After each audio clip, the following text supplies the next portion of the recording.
You are listening to another podcast from litfuse.com.au.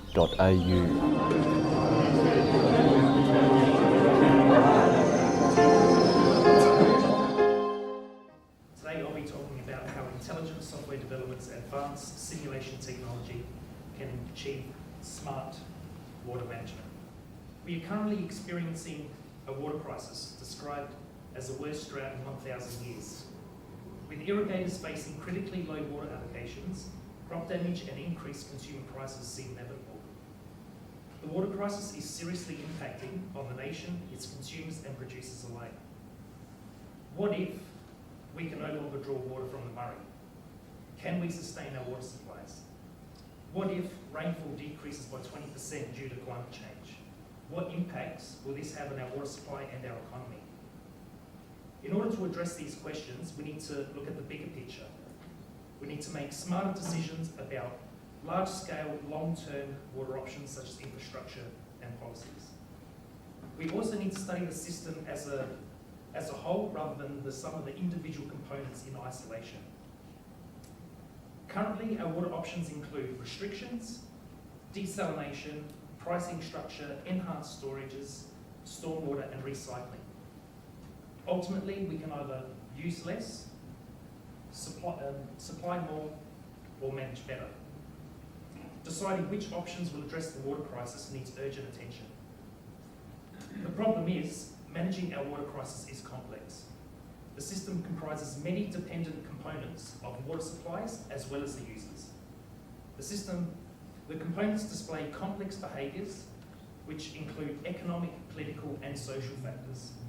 For people to comprehend such a large, complex system and its behaviours is extremely difficult without appropriate support tools. Intelligent software developments, advanced software, simulate water, creates a virtual model of a water system including users, supplies, and their complex behaviours.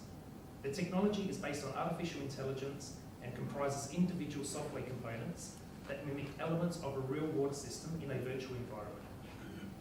This enables testing of what-if scenarios for proposed water options and allow us to observe their expected outcomes before they are implemented in the real world.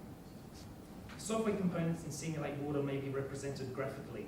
For example, the reservoirs, agriculture, industry, and residential areas shown in this demonstration. The demo shows the varying water levels of the reservoirs as months pass over many years. Simulate Water can also present alerts of interest such as low water levels. The graphical output enables decision makers to gain better comprehension of the expected output as a result of their proposed decisions that they input into the system. This technology has been successfully applied in the defence industry. We've applied it to logistics to help move military resources more effectively, and in emergency response to identify new strategies for dealing with terrorism and natural disasters. Simulate Water has also been applied to urban water trading in collaboration with Professor Mike Young from the University of Adelaide. Urban water trading is one pricing policy that has been proposed to help manage urban water allocation. So in urban water trading, Simulate Water models individual households and their demographic characteristics. Each household is given a water allocation. Some households may use more, some may use less. Households that go over their allocation will have to pay a premium for their additional water. So through trading, households that use less can trade with those that require more.